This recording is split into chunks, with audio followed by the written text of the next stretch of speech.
Personal hygiene is very important.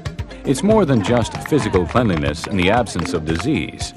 It's about total well-being and the principles of healthy living. Why is personal hygiene so important? It helps the individual fight disease. It protects the group by reducing infection.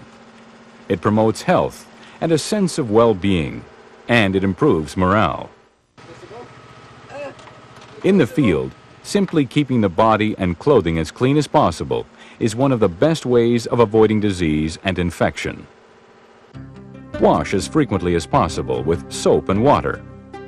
Pay particular attention to body parts with hair, to orifices, and to the hands and feet. Treat all wounds promptly, no matter how minor. Male personnel in the field should shave every day. Keep hair short. Less than 5 centimeters is best, and comb or brush it frequently. Try to have a proper shampoo as often as possible, but certainly once a week. It's not a good idea to use somebody else's comb, brush, or razor. Remember, one man or woman, one kit. Change underwear and socks daily. When it's impossible to do a laundry, shake out your clothes and leave them out to air for 2 or 3 hours.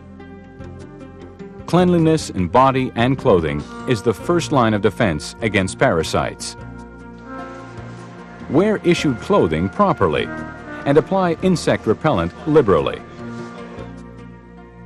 Air out sleeping bags too, whenever possible. Maintaining oral hygiene will prevent tooth decay and gum disease, both of which can change a soldier into a casualty. Try to floss and brush after every meal. But in any case, brush at least once a day. You don't have to use a toothbrush or even toothpaste. Rub the gums vigorously to improve circulation.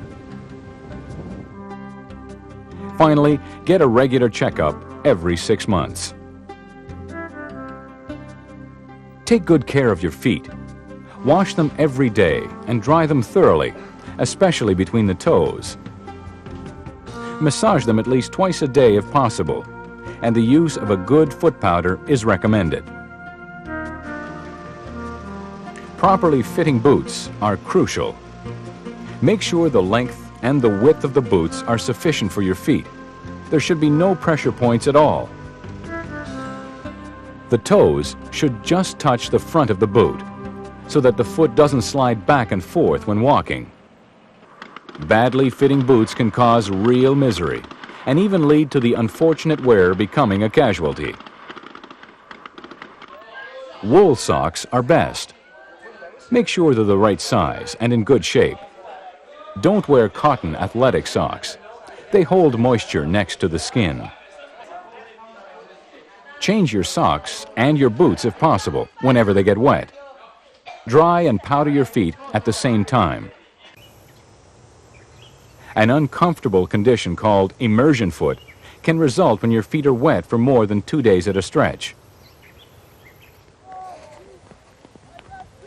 Just standing and walking, much less route marching with full pack, becomes very painful. Even after the symptoms of immersion foot disappear, athlete's foot or similar fungus infections can flare up. The only solution to these conditions is proper attention to foot hygiene, especially keeping the feet as dry as possible for as long as possible.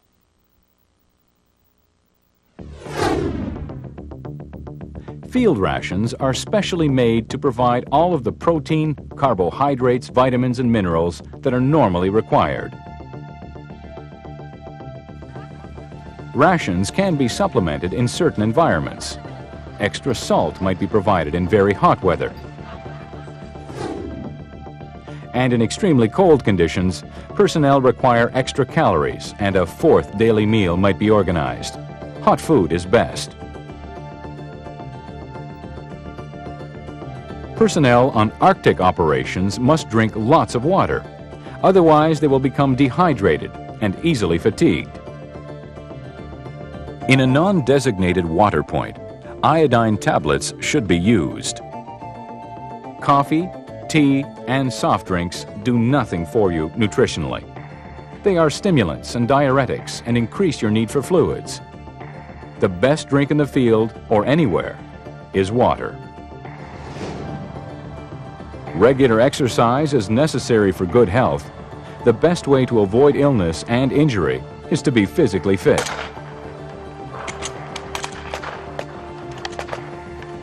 Fit soldiers can sustain the mental stress and the physical traumas of combat better, and they will recover from wounds faster.